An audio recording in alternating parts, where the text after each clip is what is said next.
دعا کن یا ابن الحسن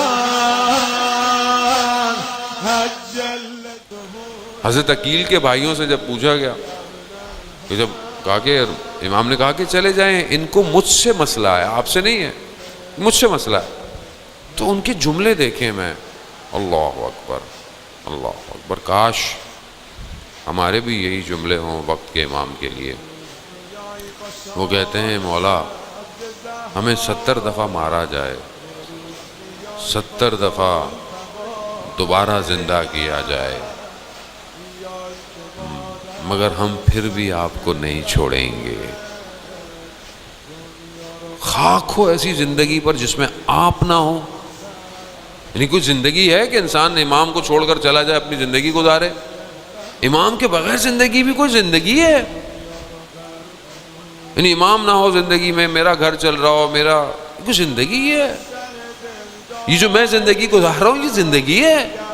کہاں ہے میرا امام؟ کیوں نہیں ہے میری زندگی میں؟ کیوں نہیں میں اسے یاد کرتا؟ کیوں نہیں میری آنکھیں تڑپتی ہیں عزیزان محترم؟ کیوں نہیں میری آنکھیں اسے مجمع میں تلاش کرتی؟ کہاں ہے وہ یوسف زہرا؟ کہاں ہے زہرا کا لال کہ جس کے لیے پوری دنیا انتظار کر رہی ہے؟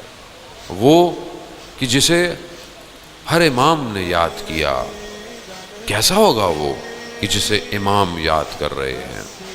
جب معراج میں رسول خدا حضرت محمد مصطفیٰ صلی اللہ علیہ وآلہ وسلم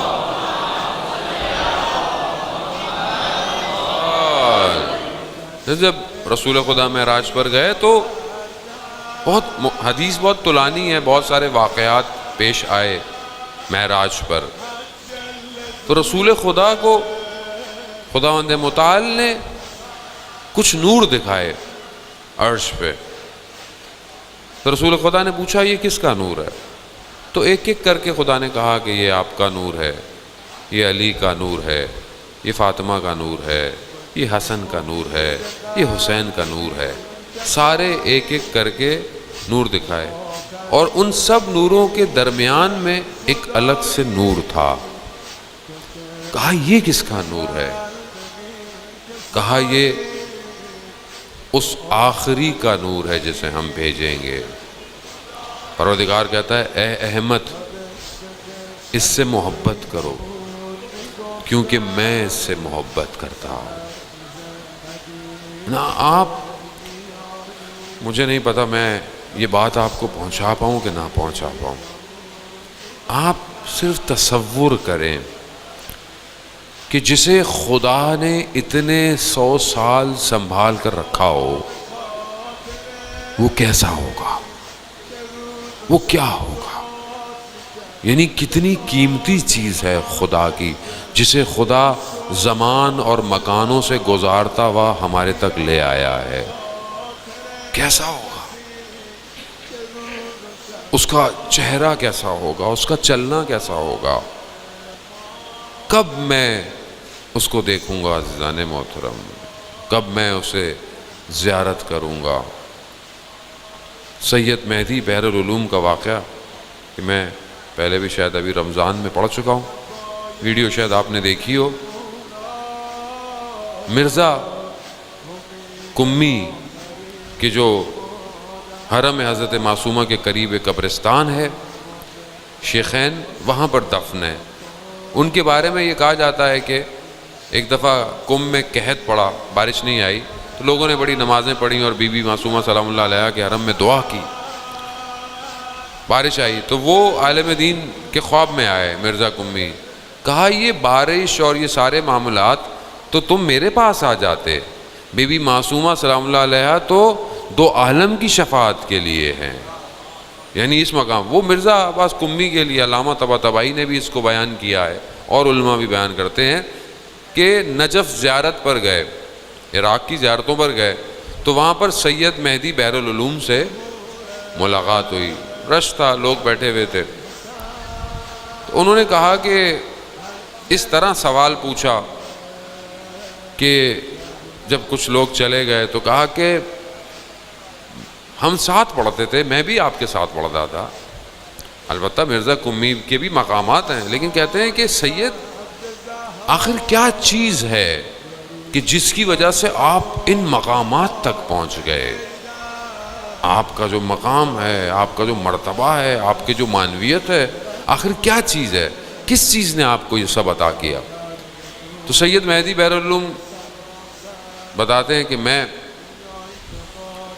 جب طالب علمی کا دور تھا تو میں ہر رات کو مسجد کوفہ عبادت کرنے جاتا تھا، اور یہ میرا روٹین تھا، اور صبح آ جاتا تھا تاکہ درس پڑھ سکوں۔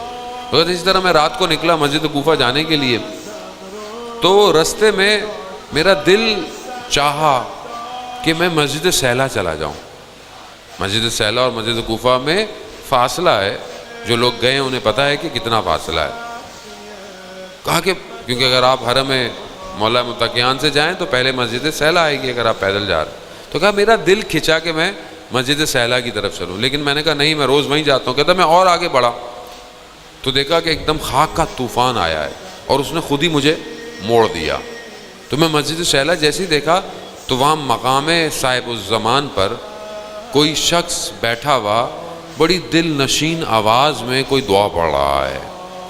دعا ایسی تھی جس نے مجھے کھینچا، جیسے ہی کھینچا تو میں قریب گیا اور قریب گیا تو مجھے اس ہستی نے، اس نورانی ہستی نے مجھے کہا مہدی قریب آ جاؤ۔ رات کا وقت تھا، تھوڑا گھبراہٹ بھی تھی۔ کہا مہدی قریب آ جاؤ۔ میں تھوڑا اور قریب ہوا تو وقت کا امام نے کہا مہدی ادب کا تقاضا یہ ہے جب بلایا جائے تو آ جاتے ہیں۔ کہتے میں جھکا، انہوں نے مجھے اپنے سینے سے لگا لیا۔ کہہ رہا وہ دن ہے اور آج کا دن ہے، اس سینے سے جو علم آیا وہ اب سنبھل نہیں رہا۔ یعنی وجود ایسا ہے، وجود ایسا ہے، یعنی آپ گفتگو کریں امام کی، آپ کا وجود معطر ہو جائے گا۔ وارث وہی ہے، سب اسی کا انتظار کر رہے ہیں، پورا کائنات کا سسٹم جو ہے نا اسی انتظار میں ہے۔ کیوں؟ کیونکہ ظہور ہوگا تو عدالت قائم ہوگی، نظام الہی قائم ہوگا، قرآن کی حکومت ہوگی، کربلا کا بدلہ لیا جائے گا، جلے ہوئے دروازے کا بدلہ لیا جائے گا۔ دعا کن یا ابن الحسن حجل ظهورك یا ابن الحسن